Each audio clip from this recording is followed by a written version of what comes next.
So bali kapal ng yelo. Lilinisin natin to. Ayan, nag-boots na rin tayo at may dala tayong guantes. Kunin natin yung grabe yelo dito. Kailangan malinis to So nagpagawa ng bakod yung tabing bahay namin, kapitbahay.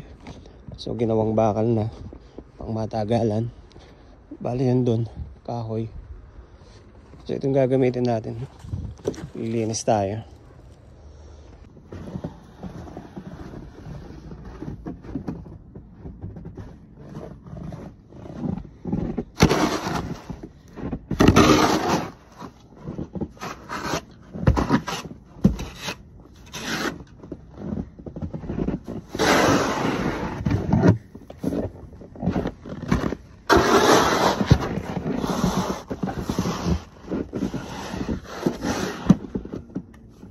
So ganito ang problema dito pagka nagwi-winter. Kung sa atin ulan, dito naman yelo.